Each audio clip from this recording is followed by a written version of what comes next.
Ce matin, je me suis levée avant l'aurore. Mon objectif était de filmer le lever de soleil dans les Cévennes depuis le sommet des montagnes. Si tu suis ma chaîne depuis quelque temps, tu as dû voir que j'aime les levers de soleil. Et aujourd'hui, j'y compte bien, ce sera le plus beau de cet hiver. J'ai bu un chocolat chaud, j'ai mis une deuxième paire de chaussettes parce qu'il gelait dehors, et je suis partie dans la nuit sur les routes des Cévennes. Mais comme très souvent dans mes voyages, tu verras que rien ne s'est passé comme prévu. J'ai roulé 1 heure le long de la route des Crêtes et j'ai atteint mon point de chute.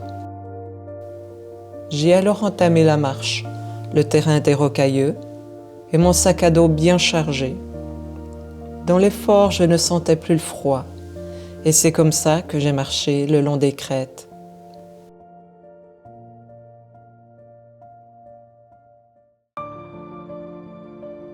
Dans les Cévennes, on dit qu'un grand cerf blanc à la fourrure étincelante comme la neige erre autour du mont Égual. Oui, il y en avait un dans les Cévennes, et il était très convoité. Jean le Vaillant était parti à sa recherche. Il avait marché plusieurs jours à travers les forêts, quand tout à coup, il l'a aperçu entre les arbres. Alors il s'est approché tout doucement, mais le cerf a disparu. Et chaque fois qu'il l'apercevait et croyait l'atteindre, voilà qu'il disparaissait.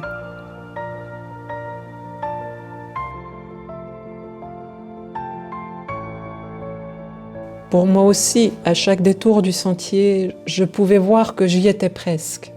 Je sentais que j'allais toucher au but et j'accélérais le pas. Et le temps a passé.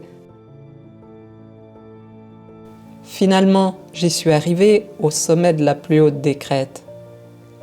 Mais entre les arbres et les nuages, je n'ai rien vu. Et il faisait froid. Alors, sans attendre, j'ai fait demi-tour.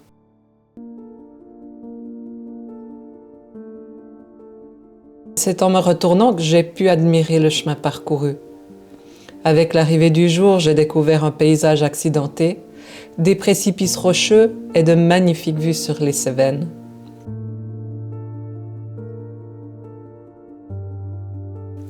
Mais surtout, j'ai découvert que je n'étais pas seule à courir la montagne. Un peu partout au bord de la route, des chasseurs surveillaient la forêt.